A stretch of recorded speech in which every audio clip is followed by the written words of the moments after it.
Donald Trump held an hour-long press conference in Mar-a-Lago this afternoon, announcing he's agreed with 3 different networks to do 3 debates in September. I think it's very important to have debates, and we've agreed with Fox on a date of September 4th. We've agreed with NBC, fairly full agreement, subject to them, on September 10th. And we've agreed with ABC on September 25th. The other side has to agree to the terms.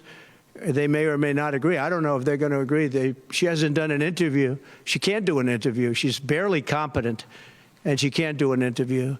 But I look forward to the debates because I think we have to set the record straight. The debate on Fox would be first, but everyone's still waiting to hear from Harris. Kamala hasn't done an interview since June. It's now August. And after being shamed for hiding from the media, they forced her down the stairs of Air Force Two. Watch. President Trump had a press conference today. He talked about a lot of things. I wonder if you have a reaction to what he's talking about. Well, I'm glad that he's finally agreed to a debate on September 10th. I'm looking forward to it and hope he shows up. Are you open to more debates? I am happy to have that conversation about an additional debate for after September 10th, for sure. He proposed 2 more debates. Like I said, happy to have that conversation.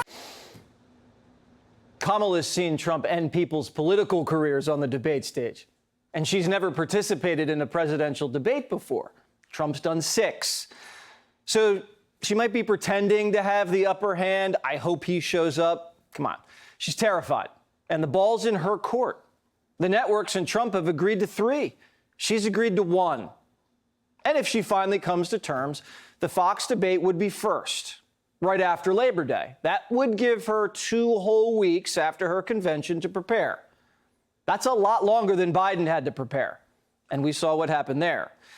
The Fox debate on September 4th would be before early voting starts.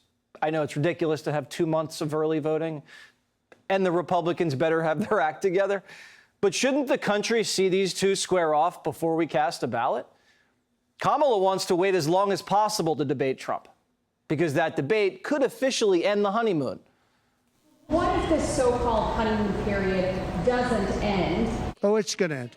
The honeymoon period's going to end. Look, she's got a little period. She's got a convention coming up. It's about policy. It's not about her. I think she's incompetent because I've watched her. She destroyed California. She destroyed San Francisco. Everything she's touched has turned to bad things. I'm not going to use foul language, but everything she's touched has turned bad. She's incompetent. She won't even do interviews with friendly people because she can't do better than Biden. She doesn't want to do interviews. And the reason she doesn't is, number one, her policies are so bad. Just to answer your question, I think that it's not going to change because it's really ultimately not about her as much as about her policies. She wants open borders. She wants to defund the police. She wants to defund the police. She wants to take away your guns. I liked hearing it's not about her, it's about her policy. I like that. The more personal it gets, the more she plays the victim and keeps the focus off substance. Kamala isn't Hillary. She's not tough. She doesn't know anything about anything, especially policy. And she's being protected like it's her first day of kindergarten. Instead of shredding her, Trump would just be better served petting her on the head. Oh, poor Kamala. This election isn't about hatred, at least not on the right. This election is about you. Do you think Kamala Harris is worse than President Biden? I know you said you think you're very far No, I think ahead. she's actually not as smart as he is. Well, you said you think you're very far I don't ahead think in he's the very polls. smart either, by the way. I'm not a big fan of his brain, but I think that she's actually not as smart as he is. To what do you attribute her rising in the polls as becoming a more competitive race since she's taken over for Biden? She's a woman. She represents certain groups of people, but I will say this. When people find out about her, I think she'll be much less. And I see it right now. I see her going way down in the polls now. Now that people are finding out that she destroyed San Francisco, she destroyed the state of California along with Governor Gavin Newsom. The polls have suggested. There are some polls that say we're going to win in a landslide. People are voting with their stomachs, meaning they're going to the grocery store. They're paying 50, 60, 70% more for food than they did just a couple of years ago. Vote with your stomach. Kamala is not Joe Biden. And yes, Kamala's a woman. And there's excitement around that. You should see my mom. Suddenly she's a Kamala fanatic. Keeps talking about joy. Trump kept one dangerous woman out of the White House, and he can do it again. This country's thirsty for leadership after 4 years of Joe. And Hideaway Harris isn't going to fly. There's only so much bamboozling voters can tolerate, especially after the cover-up and now the bait and switch. And you can sense in the room today, the press, thrilled they could justify their paychecks. Kamala Harris hasn't held a press conference since 2023. And that wasn't even in America. It was in Dubai. So Trump got the gang back together. Room was packed. To use the left's logo, this is what democracy looks like.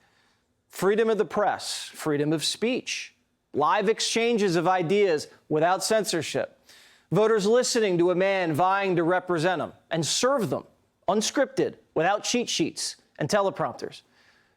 The media misses Trump. The relationship between the press and the politicians is supposed to be tense and challenging. With Biden and Kamala, it's flaccid and corrupt. Everybody knows it.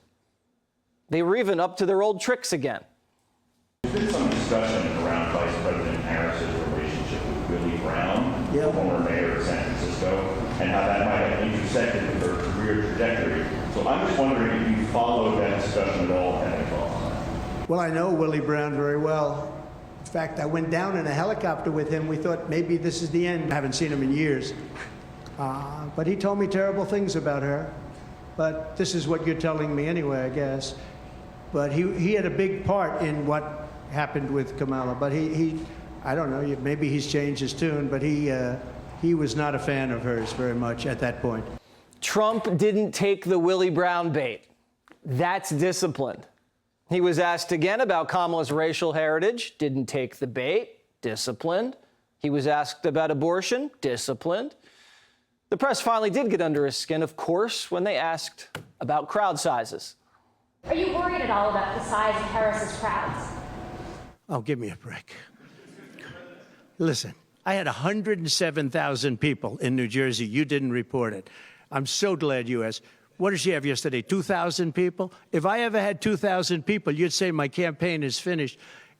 It's so dishonest, the press. When she gets 1,500 people, and I saw it yesterday on ABC, where they said, oh, the crowd was so big. I have 10 times, 20 times, 30 times the crowd size. And no, they never say the crowd was big. That's why I'm always saying turn around the cameras. I'm so glad you asked that. I think it's so terrible when you say, well, she has 1,500 people, 1,000 people, and they talk about, oh, the enthusiasm. Let me tell you, we have the enthusiasm.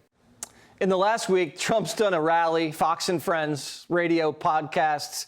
Today, he held an hour-long news conference, and the media accused him of laziness. You have not had a public campaign event for nearly a week now. Tomorrow you'll be in Montana, which is not a swing state. Some of your allies have expressed concern that you're not taking this very seriously, particularly at a time where there's enthusiasm on the other side. Why haven't you been campaigning this week? Because I'm leading by a lot and because I'm letting their convention go through. And I am campaigning a lot. I'm doing tremendous amounts of taping here. We have commercials that are at a level I don't think that anybody's ever done before. Plus, in certain cases, I see many of you in the room where I'm speaking to you on phones, I'm speaking to radio, I'm speaking to television. Television's coming over here. Excuse me, what are we doing right now? She's not doing any news conference. You know why she's not doing it? Because she can't do a news conference. She doesn't know how to do a news conference. She's not smart enough to do a news conference. And I'm sorry, we need smart people to lead this country because our country's never been in this danger before. Why isn't anybody asking Kamala questions like that? Today was the first time she took questions from a reporter since Biden's debate. And the questions weren't, why are you so afraid of reporters? Where have you been hiding? Why did you cover up Joe's condition? Why'd you change all your positions? All they asked her is, what'd you think of Trump? The one question they did ask her about her running mate's stolen valor, she dodged. Some of the criticism has been about your vice presidential pick and his leaving the National Guard at 24 years. Vance said that he deserted his own troops or his own colleagues. What's your take on that? Listen, I praise anyone who has presented themselves to serve our country. And I think that we all should. Okay, 6 seconds. On to the next question. Kamala answers questions like that, 1, 2 sentences, then goes to the next question. I'd love to see her do an hour, but the press doesn't, and neither do Democrat voters. Democrat voters aren't interested in what she believes, besides abortion and winning. That's it. Kamala World says they're deeply skeptical that any televised or print interviews offer much real upside for Harris. Because why run a real campaign when you can run a fake one and the media lets you get away with it? The media isn't demanding an interview now because they're in on the 90-day cover-up. Semaphore reports that Harris has been talking with her traveling press off the record. One reason that you haven't seen as much media grumbling about access, the outlets paying for the plane are getting FaceTime. So the media's in on the Kamala cover-up. I thought Kamala was a tough prosecutor that smashed through glass ceilings and calls Joe Biden racist to his face. Where'd that little girl go? Sometimes people will open the door for you and leave it open. Sometimes they won't.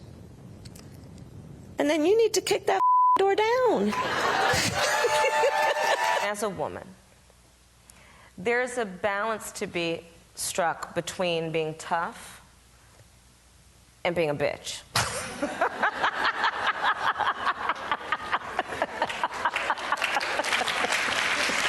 If you got something to say it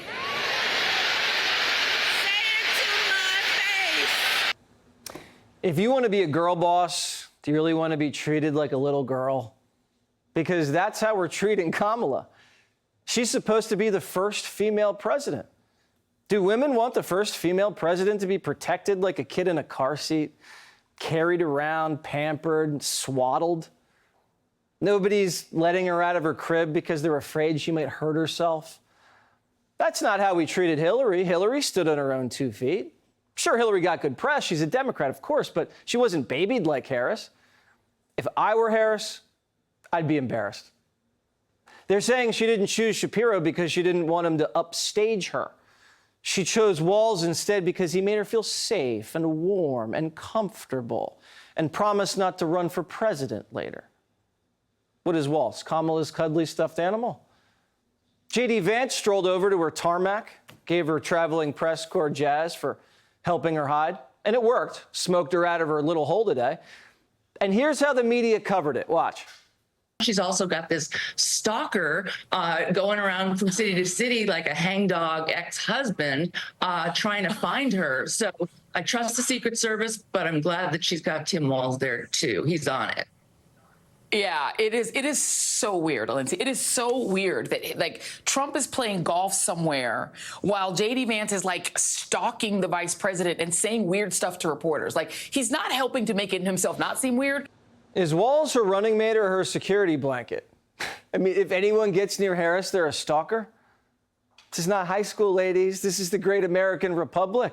She's not a woman at a bar. She's running to be the leader of the free world.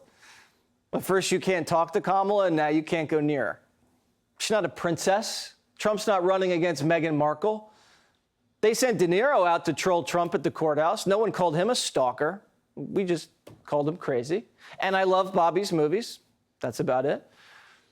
Kamala's afraid of Fox, afraid of J.D. Vance at the airport, and now she's afraid of sitting down for an interview. She's probably afraid of spiders. The media is treating Kamala like she's vulnerable and needs protection, because she does. She's on a tight leash. They make her read the same speech twice in a row. Watch this. It really is good to be back in Wisconsin. It is so good to be back in Michigan. Listen, let me tell you, I am clear. The path to the White House runs right through this state. And listen, I am clear. The path to the White House runs right through this state. I took on perpetrators of all kinds. I took on perpetrators of all kinds and had a summer job at McDonald's. I had a summer job at McDonald's. So hear me when I say, so hear me, Detroit, when I say, I know Donald Trump's type. I know Donald Trump's type. And are we ready to fight for it? And are we ready to fight for it? And when we fight, we win! Kamala's plagiarizing herself and Trump. I thought fight, fight, fight was his line. Click here to subscribe to the Fox News YouTube page to catch our hottest interviews and most compelling analysis. You won't get it anywhere else.